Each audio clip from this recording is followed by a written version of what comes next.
A major Category 3 hurricane expected to make landfall tomorrow night in Florida, and some of our high-resolution computer models are showing it could inch closer to a Category 4.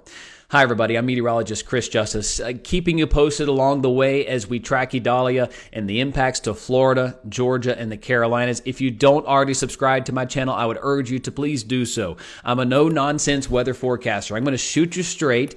I'm going to prepare you, not scare you, and keep you informed along the way. All things severe weather, whether it be hurricanes, tornadoes, or later on this year, yes, even snowstorms.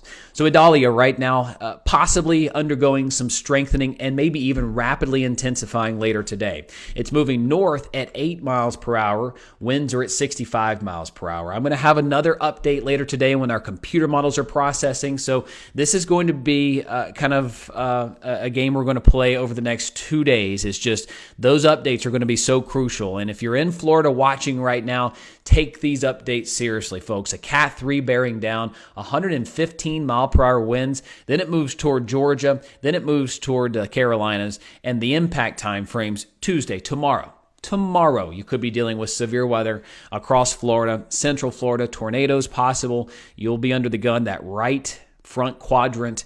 Oh, so dangerous when it comes to severe concerns. And for the Carolinas, look how it rides right up the coast. I want to show you that wind speed forecast from our latest computer model in just a moment. Technology, folks, it can save lives. And we didn't have data this clear even 2-3 years ago. Our infrared satellite shows there are storms that are bubbling up all around it. Yesterday, we had pink here and there, but those are the taller storm clouds. Folks, this is a potent storm. And what we're seeing here is probably an eye wall beginning to form. You've got some very strong storms bubbling up right there. And as I turn on the circulation, that's right there where we're seeing that eye. So very likely we'll be able to see a visible eye wall very soon, as this thing's probably going to take off today. I hate to say it, but it looks to really be bombing out. It'll go from a tropical storm to a Cat 1 to a Cat 2 to a Cat 3, all in about 24 to 36 hours. It's generating some serious wind and waves right now. Latest check of the wave heights sitting somewhere 18 to 20 feet. Let's talk storm surge. Just got an update from the National Hurricane Center, and they upped our storm surge expectations. Some areas here near Cedar Key, because we're talking about a major hurricane making landfall, could have storm surge values as high as 15 feet. Folks, inland flooding and storm surge, the most dangerous part. You can't do anything if your home has waves crashing in that are 15 feet higher than normal. Please, Cedar Key, surrounding areas, evacuate.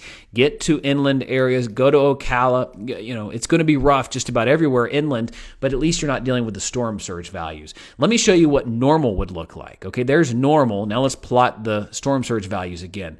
That's underwater. Cedar Key is underwater right here. Down to Spring Hill, all right? Folks asking about Tampa Bay, Sarasota. Certainly my eyes are peeled for you. Those storm surge values could be 3-4 feet. We'd have to watch it closely, but right now, as we're dialed in on this, based on the current forecast, this is where the storm surge is going to be the worst. Folks in Tampa, ask Fort Myers. We've got to watch this. The stronger this storm gets today, the more it's going to want to lean to the right. Okay, and if it does, that could put Tampa in some more serious impacts as we go toward Tuesday night, Wednesday. And again, folks, this is tomorrow night. This is not 2 or 3 days away. This is tomorrow, impacts beginning in Florida with some of the squalls rolling through. But it's tomorrow night that the worst of it's going to be approaching Florida and then making landfall very early Wednesday morning. Our computer models are in great agreement here. And for the Carolinas, we're watching it closely because there's a big group of the models here that are showing it may be staying just offshore. Certainly, tropical storm winds in Savannah and Charleston with this scenario, but that would put the tornado threat, at least the most potent severe threat, a couple hundred miles out to sea. It would also put the worst of the rain just along the coast and out to sea.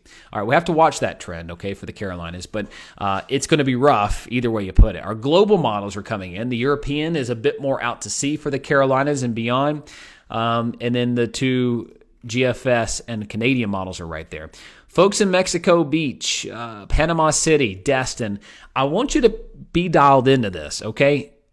you're still close enough to this to where any shift would put you kind of in more direct impacts. Okay, so please, your folks watching right now, Panama City Beach, please share this on your platforms. Okay, we need you to be dialed in and watching this closely. And again, I'm going to keep you posted. I'm not doing one update here and then leaving you. I'm going to have another one midday, another one tonight, and then we may go to hourly updates tomorrow into Wednesday.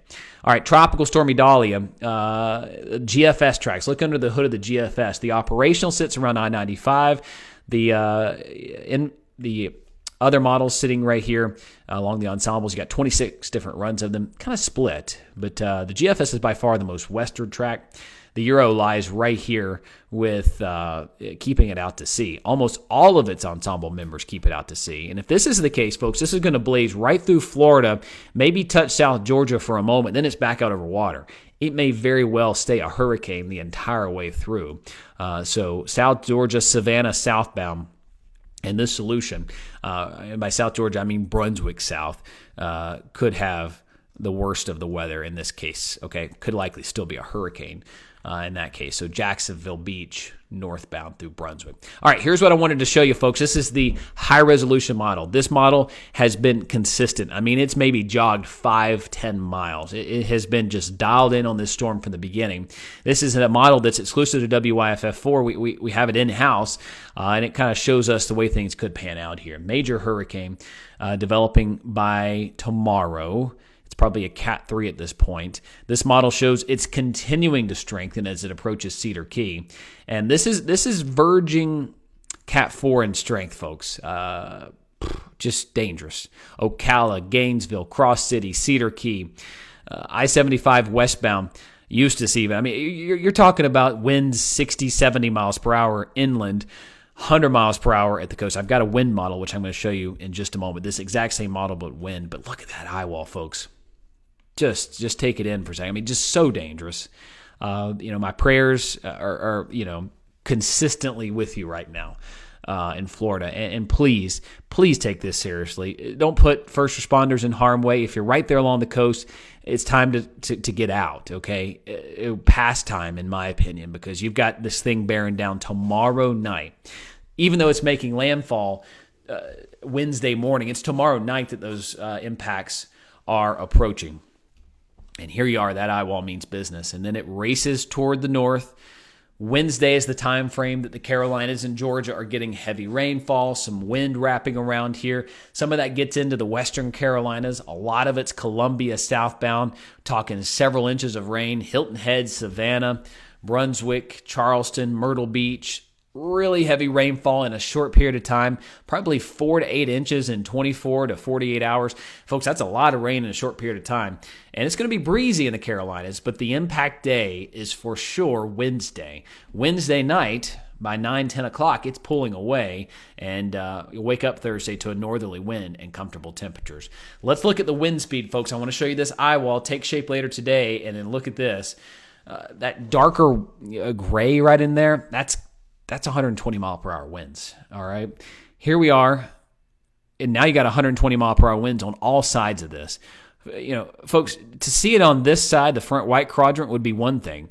But look at this. This thing's a chainsaw. I mean, this model is showing it being an absolute monster. Whew. All right. Wednesday morning, 5:30, 6 a.m., 100 mile per hour winds at landfall. Look at this, 122 for Cross City, Cedar Key, 104. Then it moves inland. Did it just flare up a little bit? Let's see. Let's see if I can back it up. Is it going to get mad at me? Let's see here. So frame by frame, 108, 91, 67. All right, so it's going down right there, and then it goes toward Waycross. Okay, this probably would hold on to hurricane strength. If it's inland like that, maybe tropical storm. So here it is approaching Savannah and Hilton Head, 55 to 60 mile per hour winds. And again, Wednesday is the time frame. So schools are going to have to be concerned about this for school buses in South Georgia. For the Western Carolinas, I don't have those concerns. It's going to be breezy. It's going to be maybe somewhat rainy on Wednesday, but most of this action is to our south. Hilton Head, Charleston, we're talking 40, 50, 60 mile per hour winds. And here we are in Myrtle Beach, 50, 60 mile an hour winds. And then Lumberton, Wilmington, Wednesday evening, things are getting much better. Rainfall totals. We're going to get some rain today, 2-3 inches of rain in the upstate because of the front. But look at this model. It's showing 2, 3, 4, maybe even 10 inches of rain in some areas. That would cause flooding along the I-95 corridor with this latest solution. So rain, inland flooding is certainly a big problem. Locally in the Western Carolinas, we got rain from a stalled front that's actually helping steer Idalia. Tuesday, more rain. You're likely waking up to some of those heavier downpours, and it just continues to rain. But here's Wednesday. This is when the system's actually bearing down. We've got some rain wrapping around Wednesday afternoon and evening. Then it's gone. Waking up Thursday morning to beautiful conditions across the area. Wind gusts locally in the Western Carolinas inch up close to 30 miles per hour, and then they start to get better going into the overnight hours as conditions begin to improve. So, folks, my commitment to you, again, is to be transparent in my forecasting. I'm going to have more updates, constant updates on the WYFF4 mobile app. I'm going to have you posted on air. Of course, Perella will have you covered on the morning side of things. I'll have you covered in the afternoon. And right here on this YouTube channel, if you don't already subscribe, I would urge you to please do so. We'll switch to hourly updates at some point just to keep you informed along the way. Again, wherever you're at, my commitment, my philosophy when it comes to severe weather is to keep you informed, to prepare you, not to scare you. And in this case, I believe that it can save lives because the more heads up that you have, the more transparent my forecasting can be. The more that you can be able to make decisions for your family to keep you safe. So I'll have another update later today, folks. Until then, get to prepping, get to preparing wherever you're at in the Carolinas, Georgia, and especially Florida.